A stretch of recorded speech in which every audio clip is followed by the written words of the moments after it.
Bismillahirrahmanirrahim. Assalamu alaikum and welcome to Newsroom. I'm your host Omar Khalid. But today is Friday the 16th of August 2024 and these are the stories that we'll be deciphering upon during the course of our show. We'll begin with the latest as far as the Gaza situation is concerned. Day 315 of this war, this conflict that has engulfed not only Palestine but also other countries in the region. Now, although there are talks of ceasefire and some kind of talks are going without Hamas's direct participation, need I add, the fact is that a lot of question marks also exist as to the future of any such ceasefire talk. This said, the number of casualties has also surpassed 40,000. This and more will be discussed in our very first segment. Our second story, ladies and gentlemen, concerns day 903 of the Ukraine-Russia conflict. Now, this conflict has been going on since the last 2+ years. We've highlighted it many a times in the past year, but now we come back to it and want to give you some highlights of what has been happening, whether it be on the diplomatic front, whether it be on the fighting front, where Ukrainian president says Ukraine has taken full control of this town of Sudza in Russia's Kursk region. This is an important development as far as Ukraine is concerned, but will Russia retaliate, because this is of course a Russian territory, and a lot of questions also are being pointed towards some kind of a future negotiated process between the two sides, as has been enunciated by the Belarus president. This and more will be discussed in our second story. Then we will be talking about 3 cases of monkeypox that have been discovered and confirmed in Pakistan. 2 more cases have been detected and confirmed. 1 case is going to be confirmed because it has been sent to the lab. But of course, the precautions need to be taken, and all these victims have come from the Middle East. This said, the government is also taking the necessary measures as far as prevention of as many cases as possible from monkeypox, because of course this is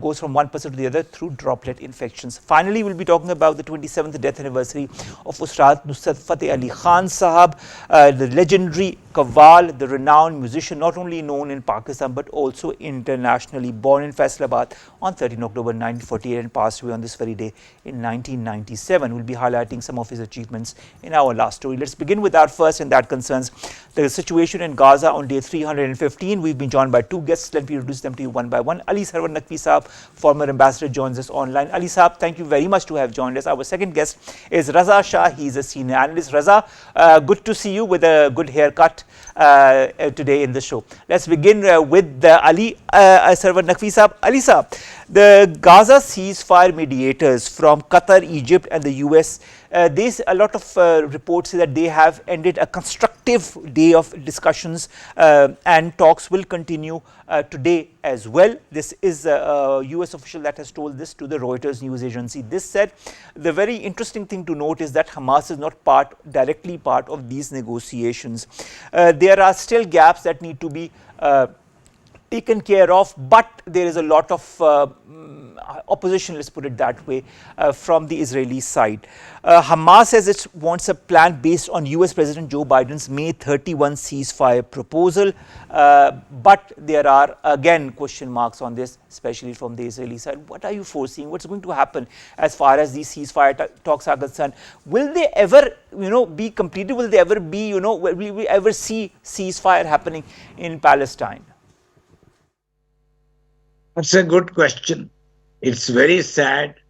We are only 60 days short of a year of massive bombing of civilian population, of the killing of men, women and children, particularly children, in the Gaza Strip, as well as in adjoining areas in the West Bank. Now, I think the whole situation is quite surreal. This has never happened in history before, in recorded history, that an entire population is at the mercy of military forces which are bombing day in and day out. The ceasefire talks that you mentioned are going on, and apparently the talks on the discussions on Thursday were very fruitful, but I am not aware of what the outcome has been today, Friday. The conditions are very sort of stringent on both sides, and the Hamas is not directly participating in it.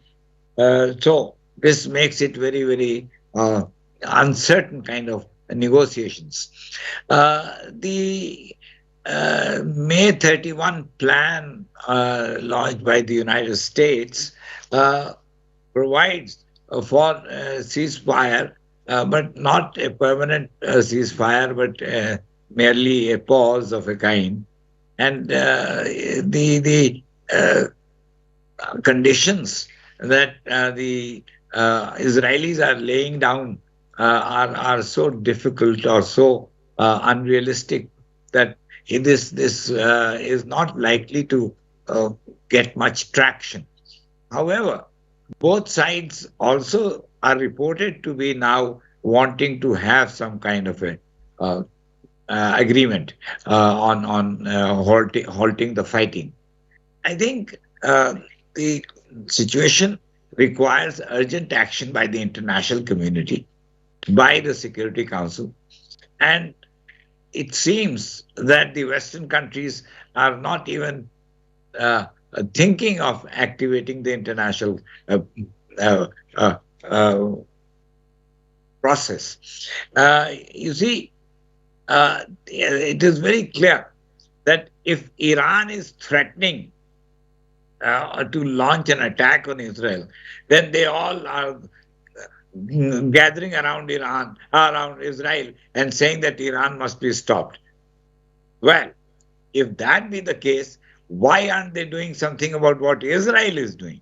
So what I'll do is I'll revert the same question to Reza. Reza, is Israel really serious about some kind of a ceasefire, or are the backers of Israel really serious about a ceasefire? I know that the elections in the US are happening. It needs a voter base that is also predominantly or a certain majority of Muslims and of Arab origin. And that is why the US is really pushing for a ceasefire deal. But does Israel want a ceasefire deal? Is the major question the way it is stalling it one way or the other?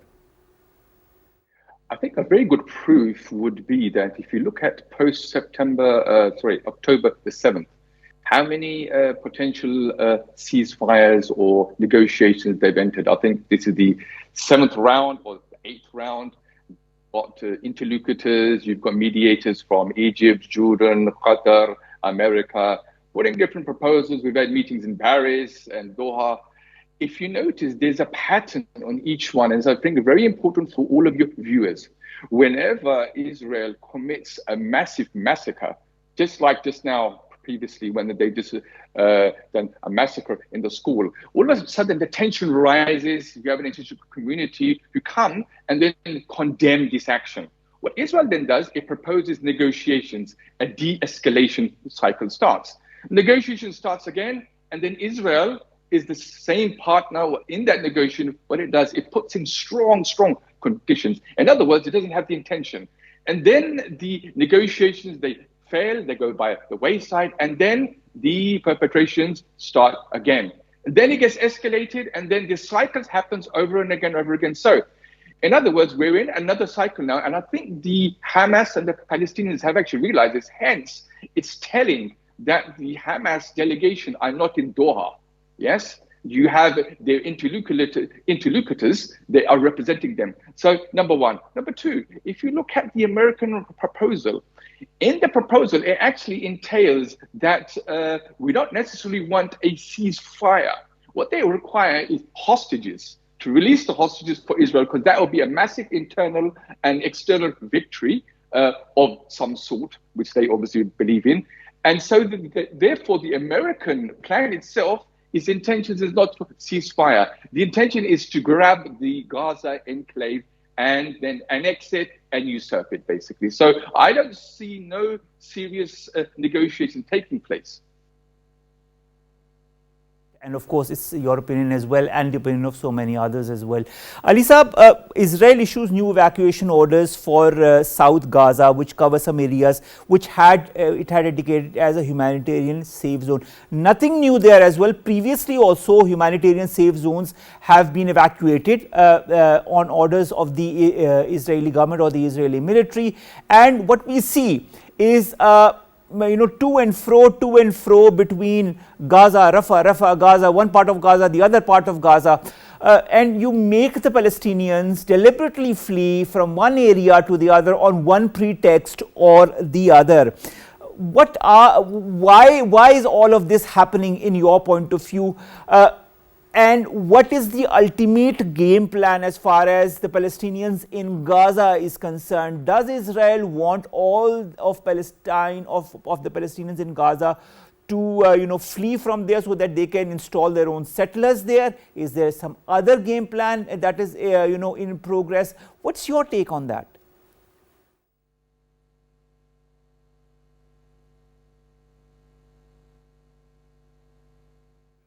Ali, Ambassador Ali, can you hear me? This question was for you. Yes, I see. The game plan can be very, very dire. And that means that they want the Palestinians to be pushed out of Gaza and thrown somewhere, wherever they can find their way. Many will be dead and many would be totally homeless. I think this is a lesson for all non-white developing countries, that if the Western countries decide to destroy you, then they will. Then there's no force to stop them, and that is a very sobering realization. It is very sad reflection. You see, I was ambassador in Jordan, and I used to interact with the PLO, because I was authorized by the government to be in touch with them, since we don't have an embassy there. So it is something that is very real to me, the suffering of the people of Palestine. I have known them. Jordan itself has a lot of Palestinian families. So the way, in the callous manner in which they are being killed and destroyed and completely annihilated is unprecedented in the annals of history. The international community has to act. Otherwise, the United Nations will go the way of the League of Nations. It will just collapse. It will disappear. Because how do you want the United Nations to act when one of its key members in the United Nations Security Council always vetoes any resolution that could help the Palestinians? Only once has it abstained, and that also resolution was non-applicable or non-maintainable, as also said once the resolution had been passed. So how can you make the United Nations an organization that could prove to be important for the future of mankind if we have countries that will never let it happen? There is a provision in the UN Charter of the Uniting for Peace action by the General Assembly. General Assembly can, by 2/3 majority, can overrule any veto of the Security Council. And that has happened a few times.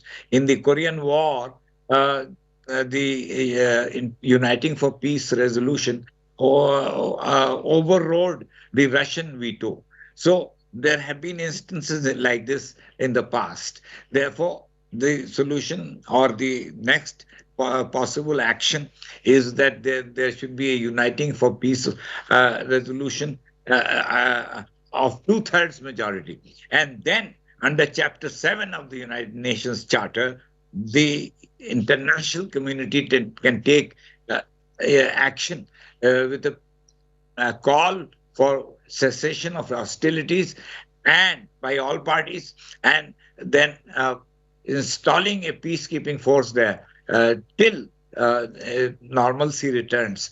So all this has not been resorted to, or has been allowed to happen.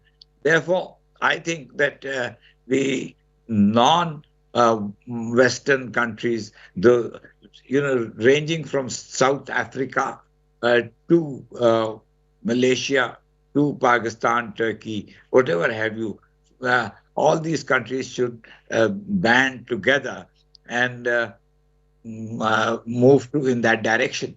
This is what comes to my mind, because this should not be allowed to continue. This whole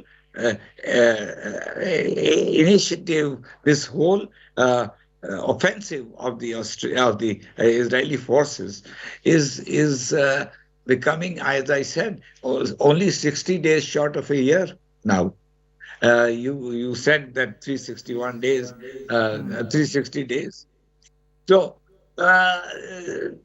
it would be appropriate now to galvanize the international community, and I think I take it, Ambassador Saab, galvanizing the international community, but also let's look at another angle of galvanizing the international community. Reza, of course, the assassination of Ismail Hania in Iran, Fawad Shukr in Beirut, and the resultant statements that came from Iran and from Hezbollah as well have created a lot of mixed sentiment as far as the Western countries are concerned. Now, I'd like to refer to the other side, that is the Israeli side. The Israeli foreign minister says that it expects Britain and France to join in attacking Iran if Tehran hits Israel. This was a meeting between the French foreign minister Stéphane Séjourné, British Foreign Secretary David Lammy, and Israel's Katz, who are of course visiting Israel. If this happens, are we looking at much more than a regional escalation of this war? Before I answer your question, I'd just like to respond to Shah respectfully. When we say that this is the most horrific genocide and incident in history, I think in history meaning on the press, in the media, the colonial, if you go back 200-300 years, every single country that the colonial powers went into, they done the same massacre. If you go to revise history, wherever you can go to Congo, you go to Africa, you go to the subcontinent, you go to the Far East, killings of this such, rape, mass loot, pillage, and the indigenous population just been wiped away. And there's been records where millions have passed away. So this is a repeat of the colonial powers, even up to the modern history, Bosnia.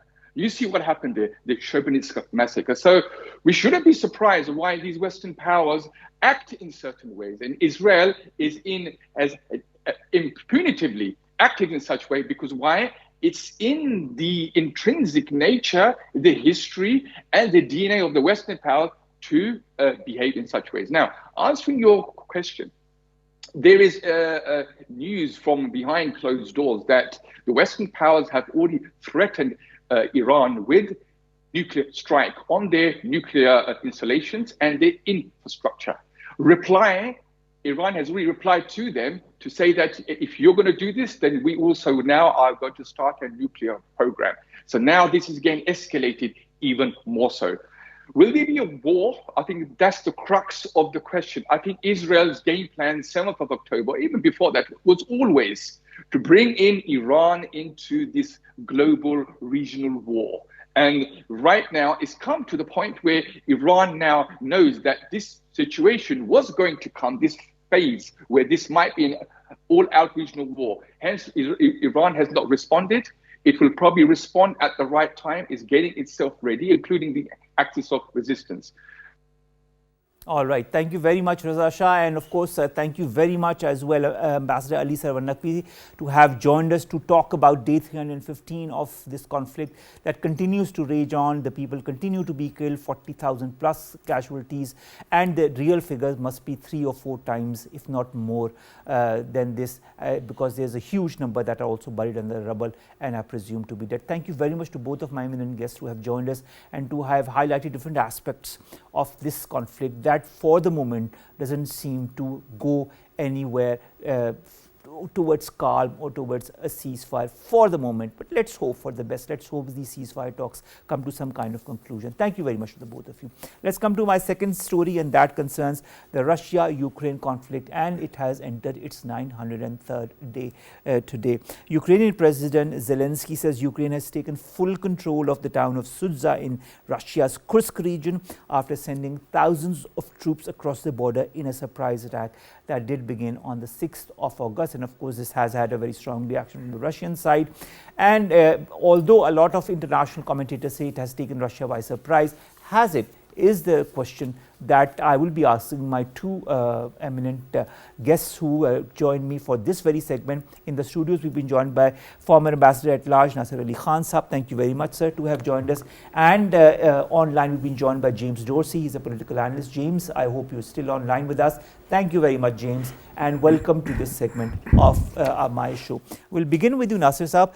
Nasir Sahab, Ukraine on Thursday claims fresh advances into its offensives in Russia, saying it has seized over 1,100 square kilometers in the biggest attack by a foreign army on Russian soil since the Second World War. This is huge, at least from the Russian point of view. Although Russia says it has recaptured a first village from the Ukrainian forces in the Kursk border region, Ukraine says it has now controlled dozens of settlements and Sudza, a town 8 kilometers from the border. And of course, this offensive was launched on the 6th of August. How is this advance going to change the perspective of the war between Ukraine and Russia? There are several factors that will play a part here. First of all, although a lot of people feel that Russia, one of the largest countries in the world, to have an incursion which is primarily 25 to 30 kilometers inside their territory is not going to be a substantial threat to Russia. Some people believe that perhaps the Russians will eventually retreat to a point where they'll be able to encircle these troops that are happily invading that territory. Now, this is something which can be seen by the fact that about 20 kilometers behind the front lines at the moment, the Russians have started to dig trenches. This has been seen by satellite. So there is this chance that they might lure them further inside. But then there are other factors. The other factor is, you mentioned Sudza. Sudza, very close to it are certain installations from where Russian gas is exported. Kursk region has a factory of the glide bombs that often attack the Ukraine. Now, these are two factors. Maybe they wanted to use an opportunity where they could surprise Russia and cause harm to certain very important assets that are playing a role in the war within Ukraine. The other thing, of course, is the drone attack that they were able to make on 4 airfields within Russia. Again, these are supposedly airfields from which these glide bombs took off to go and attack Ukraine. Apart from this, the important thing is the White House, for example, has said that we were not consulted or warned before they made an incursion into Russian territory. So, although not everybody believes this, but yet it is an important thing that they are trying to deny this, primarily to, prevent any escalation in this conflict. The Western powers are very, very conscious of this. All right. As a result of this recent invasion, whatever you might say, it's a moral victory for the Ukrainians, and it kind of depletes morale on the other side. All right. James, coming to you, it has been more than 2 years since this war began between Russia and Ukraine. Now, Ukrainian troops are, as per the information I've read or received, still struggling in the eastern Donbas region, which is a key Russian target.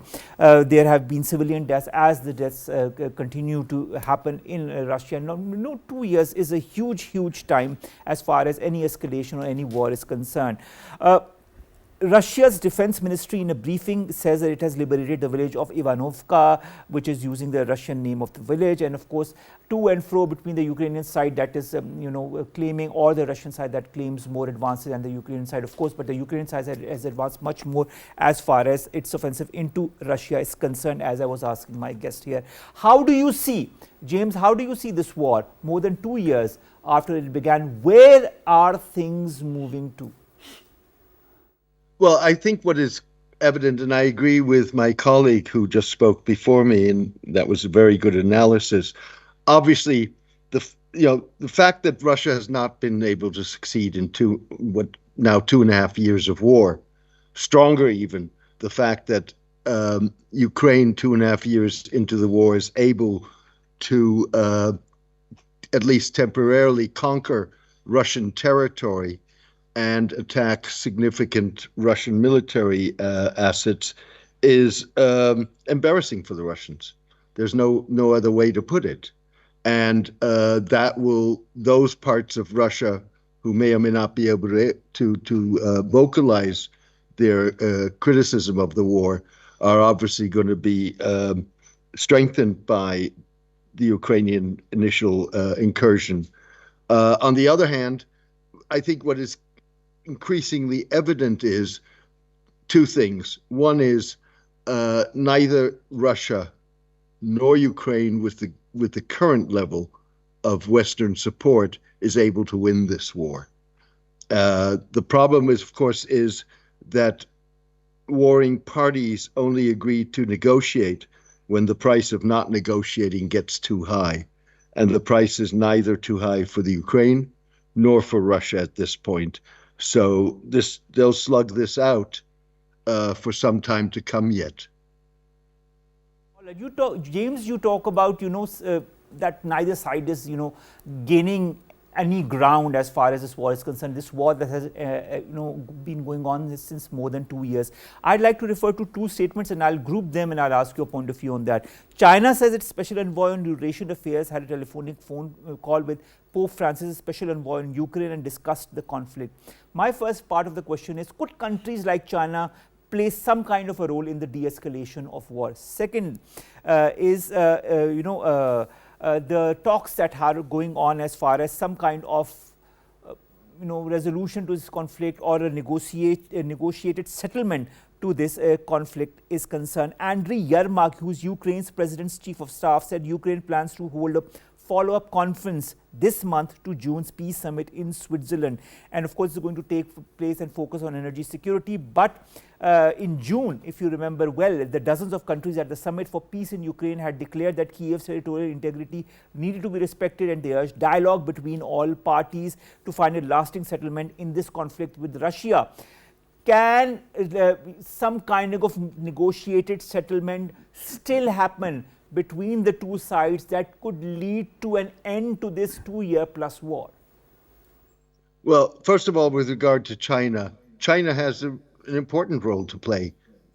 Contrary to the Middle East, for example, China is one of those countries, if not the country, with the most influence and the closest relations with Russia. And therefore, Russia will certainly listen to China's voice. Whether it will follow China's advice is a different question. But there is an important role for China to play. It's not clear that China has been willing to play that role despite going through the motions. We haven't seen really any attempt by China to convince the Russians to come to the negotiating table. Which leads me to your second question, which is, look, you can get around the table with as many people as you want and with as many countries as you want. But unless both parties are at that table, there's no deal. With other words, what you're going to see in Switzerland presumably is another conference that essentially strengthens Ukraine's position. But as far as the Russians are concerned, they'll follow it, but it's irrelevant. As long as the Russians aren't willing to engage, these conferences cannot lead to an agreement. And they're unlikely to be conferences in which Ukraine is put under pressure to modify its position in a bid to get the Russians to the table. Before I take a bit more of your time, I know we are short of time as far as you are concerned, but a very interesting point comes to my mind, and that is war fatigue. Don't you feel both the sides are going through this, or those who are backing both the sides are going through this? How long can a conflict that like this one continue for a year, 2 years, or more? What are you expecting? Wouldn't this fatigue lead to some kind of maybe settlement or something that could devastate the region? First of all, I'm not going to put a time frame on this. These conflicts can last a very long time, whether that's a matter of years or, for that matter, a matter of decades. A lot will depend on resources. So, with other words, as long as the Russians have the resources to continue this war, and in some ways they may have more resources than the Ukrainians have, and as long as Ukraine enjoys the level of support, or at least the level of support it now gets from primarily the West, they can sustain this. If you would have asked people in February 2022 whether this was going to be a war that lasted 2.5 years, my guess is that most people would have said no way. And yet here we are 2.5 years further. Now, does that mean that you could arrive at some mini arrangements? That's possible. But at this point, there's no indication that either the Russians or the Ukrainians are willing to be flexible in their preconditions for a negotiated end to the war. One joker in this, of course, is, and this goes back to the Ukrainian invasion of Russia, which is the Russians have essentially said this is something that the NATO and the United States have coordinated. That's clearly something that they're doing as part of their information war, unless they would want to escalate by actually putting consequences on that. But I would doubt that that's what the Russians have in mind.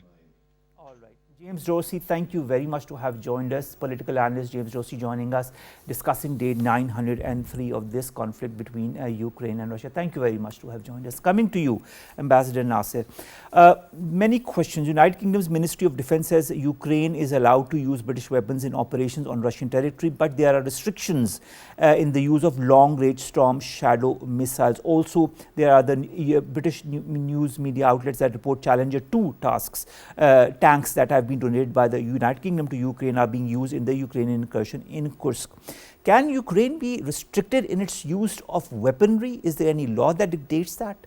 There may not be a law, but the tanks that you are talking about, the United Kingdom has given them 14 of these tanks. And out of that, one for sure has been destroyed, and 1 or 2 more may have been. But it is quite clear that they are very wary, the British are very wary of taking advanced developed weapons into Russian territory because they feel that this might inflame the sentiments on that side, and it might create an opportunity for Russia to respond elsewhere within NATO. And that is also one of the reasons that today Mr. Zelensky, President Zelensky, is very strongly asking for long-range missiles, because he has seen how his drones have been effective, and the United States is hesitating to do this again, because they fear that an escalation like this, if you were to, for instance, hit Moscow with a long-range missile, it's not inconceivable that this would anger the Russians enough to not only attack Ukraine in response, but maybe Poland and some other NATO country. So this is something that they are constantly being very careful about. This, as well as the fact that there shouldn't be any American or Western boots on the ground in Russia. All right. I'd like to also refer to an incident which concerns the aid to Ukraine's president, Mikhailo Podolyak, who rejected suggestions that Kiev was involved in the 2022 sabotage of the Nord Stream gas pipeline in the Baltic Sea. Now, this is being reported by the Wall Street Journal that Ukraine's then top military commander oversaw the plan to blow up the pipelines in September of that very year. Germany also has issued a European arrest warrant for a Ukrainian diving instructor over his alleged involvement in this very sabotage. How do you view this development? Why is Ukraine not accepting what a lot of media outlets as well as Germany is hinting towards? You see, Nord Stream 2, very early in the conflict, the President of the United States had threatened that we will take it out. So far, the speculation that was being done was that the Americans and the Norwegians were involved in it. But because it is directly linked to the conflict, although it is something which the United States was not in favor of even before the war, it is not inconceivable, but I have no verified information on this. It is not inconceivable that people from the Ukraine may be involved in this. There are also rumors that there are many officials within Ukraine who are taking financial benefits from this war. So there are many rumors floating around of people who have enriched themselves. Will there be will this come to the limelight at any time in the future as to what really happened? You see, it depends on how much proof, incontrovertible proof emerges from this. But personally, I believe it's not inconceivable. I have no verified information. Of course, I can understand that. Now, Belarus's president also, who's a key Russian ally, tells Russian state television that Moscow and Kiev need to negotiate an end to the war. I was also talking to James about this. Many talks have been held in the past. There have been 1 or 2 times where we thought that both the sides were very close to some kind of a negotiated settlement. What is your take on the future of such talks? You see, you need to go back to the origin of the conflict itself. One side simply thinks that Russia has hegemonic designs, especially after the incident in the Crimea. They are very wary of them, and this narrative also sells in some circles, that Russia is purely a hegemon and is interested in invading other countries. Whereas the other point of view, of course, is that for many, many years, and this is way back to 2008, Russia has been warning the Western alliance that you ought not to expand NATO further eastwards. Now, this is the origin of the conflict. So in a case like this, who is the party that is going to back down first? Unfortunately, a lot of people believe that this was taken as an opportunity by the United States to give a bloody nose to Russia. Because like in Afghanistan, the Soviet Union got involved. Here we have somebody that we have pulled into a conflict, and it's very close to Europe. It will raise a lot of concerns, and people will rush from Western Europe to assist in the conflict, to prolong the conflict. And in the meantime, we can weaken our perceived enemy in the region. Okay, finally, I'd like to, understand the whole situation which started since 2022, and now we are kind of in mid of August 2024. When we look at everything that has happened since, and all the offense, defense, diplomacy or not that has been going on as well, what is the ultimate solution to this conflict in your point of view? What will work in the end? Will it be an increase as far as this war is concerned between the two sides? Will it end in a huge blast, pun intended, or will both the sides sit down and finally agree to end this conflict? What do you feel is going to happen? Look, war is very expensive business. In the end, this war will end. And let me give you an example of the upcoming American elections. Mr. Trump is clearly not in favor of this war. If there is a chance of him winning the elections, then there is, in all likelihood, this war will come to an end. The other side, the Democrats, recently have expressed or presented their economic policy. And polls in America show that one of the greatest concerns about the public is inflation, especially food inflation, the lack of opportunities for jobs and things like that. Now, again, a lot of people within the United States are against the amount of funding that is going into this war. To give you an example, if about 70 to 80 billion dollars have been sent over to the Ukraine, I was calculating that each and every homeless person in America can be provided with a $60,000 home. You can do the maths. If you Google how many people are living on the streets, it's less than 700,000. But the US is involved in two conflicts, not only that, but also that in Palestine. So, of course, when it comes to financial constraints, that is where it is more or less divided. I'm really sorry, Ambassador Saab, I would have to cut you short here because we're short of time. Our program time is about to end. Thank you very much, Nasir Ali Khan Saab, to have joined us after a long hiatus and to have so ably explained the whole situation that is going on in this conflict between Ukraine and Russia. Thank you very much, sir. Thank you. Let's come to our last two stories. The first concerns monkeypox, and Khyber Pakhtunkhwa official says more than that two monkeypox cases have been confirmed, and there's a third case as well that might be confirmed. Of course, the tests have gone to the laboratory to ascertain whether it is in fact monkeypox. And there are two different variants of monkeypox, and they say that this new variant of the monkeypox is more virulent. The government has taken the necessary steps as far as the prevention of monkeypox is concerned. That is why there are of course at the airports and all the important places there are checkpoints to ascertain if there are people with symptoms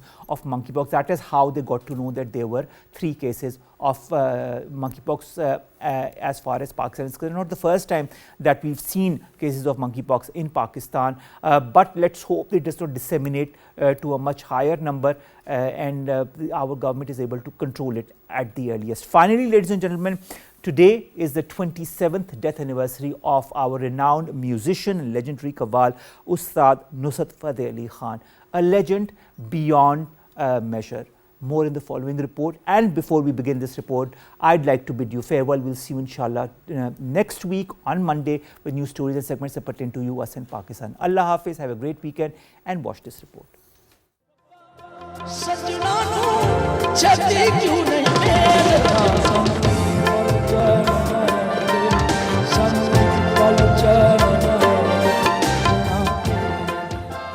The pride of Pakistan, Ustad Nusratfatehalikhan, was popularly known as Shahenshahe-e-Qawwali, meaning the king of kings of Qawwali. The legend Qawwal was born in Faisalabad on October 13, 1948, in a classical family of singers. Embarked on singing career with Qawwali, followed by ever-increasing line of music including Sufi and hymns.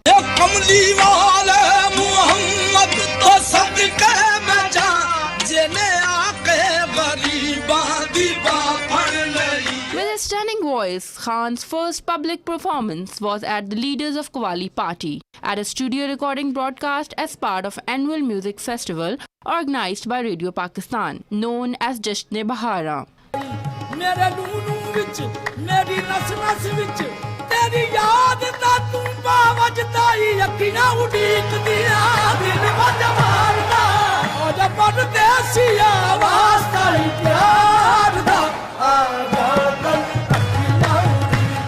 Becoming one of the Pakistan's most famous musical icon, Khan is celebrated not only in his native country but throughout the world for his contemporary take on ancient Sufi music of Qawwali. Nusrat Fateh Ali Khan's melodic and soft voice was celebrated all over the world, and he was the first person to introduce Qawwali to an international audience. People who did not understand the language still enjoyed the music.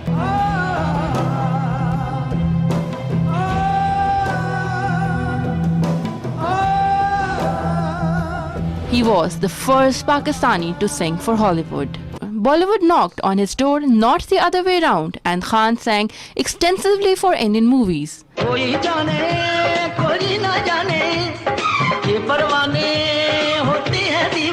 Some Some of his most famous songs include Kinna Sona Tenu, Pyare Pyare, Gam Hai Ya Khushi, Mera Piya Ghar Aaya, Dam Mast Kalandar, Afri Afri, and many others.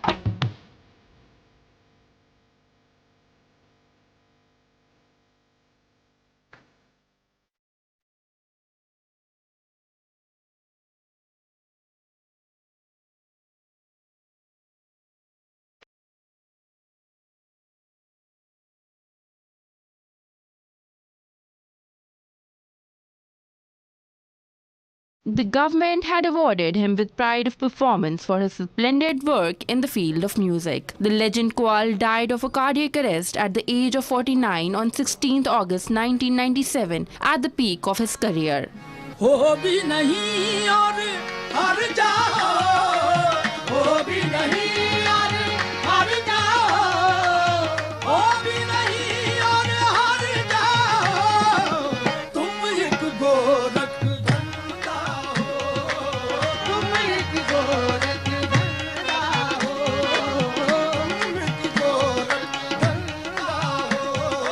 Nusratfatehalikhan was an enduring cultural icon of Pakistan and Qawwali music and will be remembered for his music throughout the world.